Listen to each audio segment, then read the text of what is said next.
Eu vou me ater ao tema da audiência.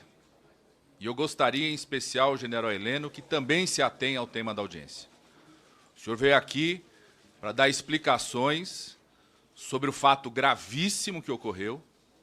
Não precisamos de outros temas que não a explicação do fato gravíssimo que ocorreu, sobre o qual o senhor já deu pronunciamentos. Então, o senhor está aqui para se explicar sobre isso. O senhor não está aqui para falar de 20 anos. Se o senhor quiser, a gente convida ou convoca o senhor para fazer uma comparação de 20 anos do investimento na defesa, nas Forças Armadas, nas políticas do país, das estruturas de combate à corrupção.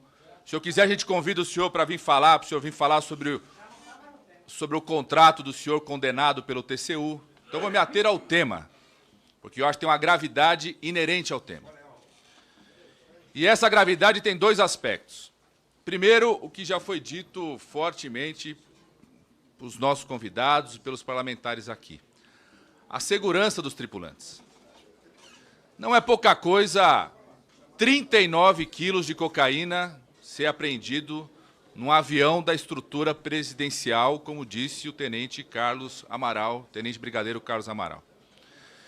E não é... Eu sei que não existe segurança perfeita, mas eu confio nos senhores, no profissionalismo, no compromisso dos senhores, para os senhores considerar que a segurança que se exige para um copo d'água não é a mesma para um conjunto de aviões, sobretudo da estrutura presidencial. Eu servi à presidência da República na condição de subchefe de assuntos federativos de 2005 a 2009, 4 anos. Depois como ministro da coordenação política, 2009 e 2010, 2 anos. Depois como ministro da Saúde, durante quase 4 anos. Viajei inúmeras vezes em todos os tipos de avião coordenados pelo GTE. Seja o avião presidencial, o avião do então vice-presidente, que circulava o vice-presidente José Alencar, os aviões de reserva, os aviões de precursoria, os escaves, os aviões que eram destinados aos ministros para ações. Viajei com o brigadeiro Saito e eu me senti extremamente seguro. Se tinha um lugar onde me sentia extremamente seguro, eram nos aviões coordenados pelo GTE e pelo GSI.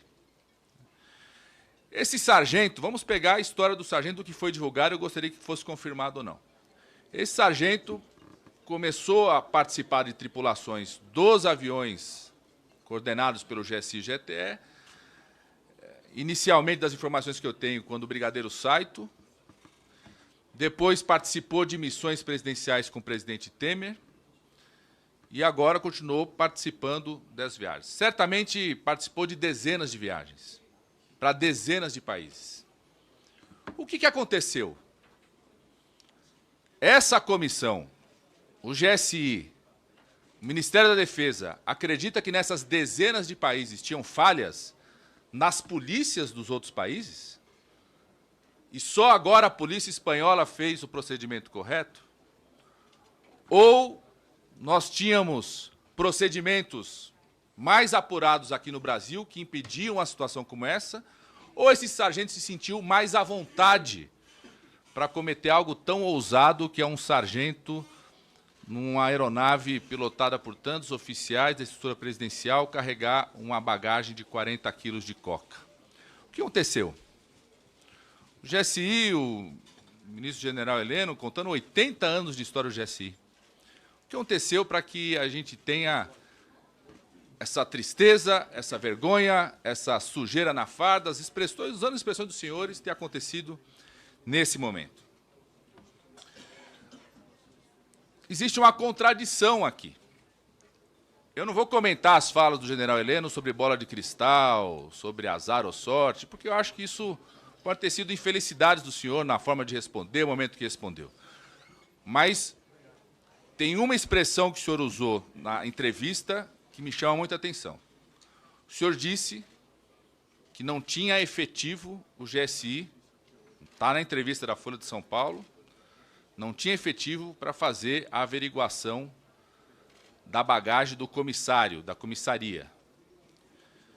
O que é uma contradição, porque o senhor está assumindo que o GSI teria responsabilidade sobre efetivo e essa ação.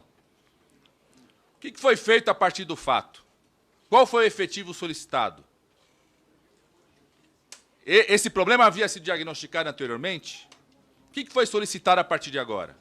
Porque, do ocorrido para cá, outras viagens aconteceram. Certamente outras viagens, outras missões dos aviões da estrutura presidencial aconteceram. O que foi feito em relação ao efetivo? Que o senhor assumiu que não tinha efetivo, tá? Na imprensa, na resposta do senhor, para fazer a averiguação da comissaria, da bagagem da comissaria. Sevilha.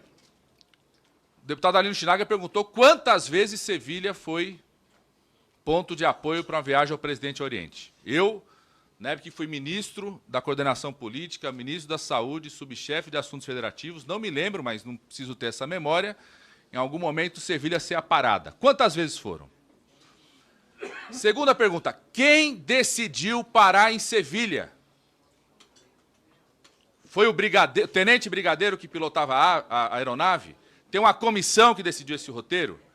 Porque eu me lembro, como o tenente Carlos Amaral falou, quando transportava o presidente da República, muitas vezes se consultava o presidente da República, inclusive. Eu vi várias vezes o brigadeiro Elias entrar e perguntar, sugerir, quem decidiu parar em Sevilha? Foi o brigadeiro, o tenente brigadeiro pilotava, um outro oficial que pilotava, foi o conjunto da tripulação, foi o GTE, foi o GSI. Quem decidiu parar em Sevilha? Segundo, qual que era a previsão em Sevilha? Existia a previsão de uma parada só para abastecimento e decolagem ou existia previamente a previsão da descida e vistoria da tripulação?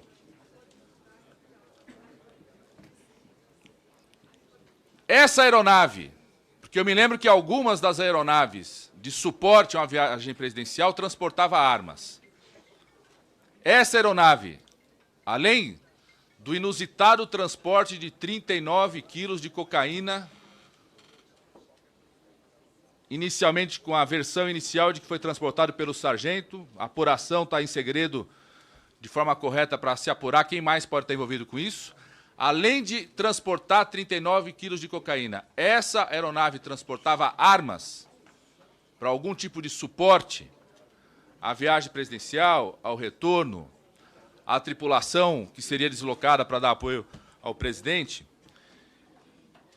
E, por fim, uma última pergunta.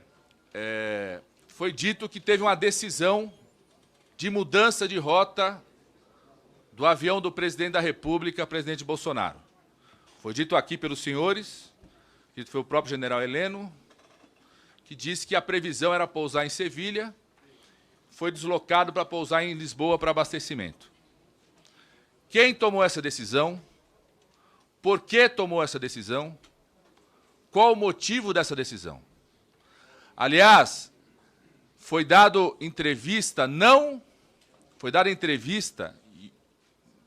e um comunicado, inclusive, da própria Força Aérea Brasileira, que não existia previsão inicial do presidente Bolsonaro parar em Sevilha, que não fazia parte do roteiro do presidente Bolsonaro, e que no retorno também a previsão, se eu não me engano, era Seattle. Em que momento teve essa mudança? Nunca existiu, aqui foi dito que existia a previsão de parar em Sevilha, foi trocado para Lisboa. Nunca existiu a previsão de parar em Sevilha, o avião presidencial? Se mudou, por que mudou? Se existia a previsão de parar em Sevilha, por que o comunicado oficial saiu dizendo que nunca existiu previsão do presidente da República parar em Sevilha e que afirmava que o retorno era via Seattle? Eu faço essas indagações, sobretudo aos nossos dois tenentes brigadeiros aqui presentes e ao general Heleno, com a plena confiança do profissionalismo e do compromisso da Força Aérea Brasileira em apurar esse tema a limpo. Eu sei da responsabilidade que os senhores sempre tiveram. Vejo aqui oficiais que viajaram comigo na época do presidente Lula, na época da presidenta Dilma, na época do ministro José Múcio, e sei do compromisso da Força Aérea Brasileira com a vida das pessoas, com a segurança das pessoas e com a imagem do nosso país. Nós esperamos isso dos senhores, apuração a limpo. Não admitiremos apurações padrão, os 80 tiros da família no Rio de Janeiro. Um minuto para concluir.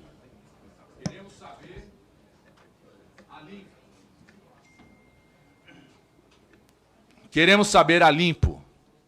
Não admitiremos apurações do padrão dos 80 tiros na família no Rio de Janeiro.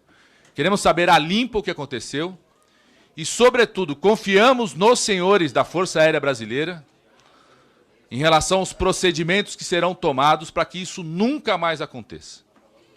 Nunca mais aconteça. Que nunca mais exista a possibilidade de um sargento se sentir autorizado a carregar 39 quilos de cocaína num avião da estrutura presidencial da presidência da República do nosso país.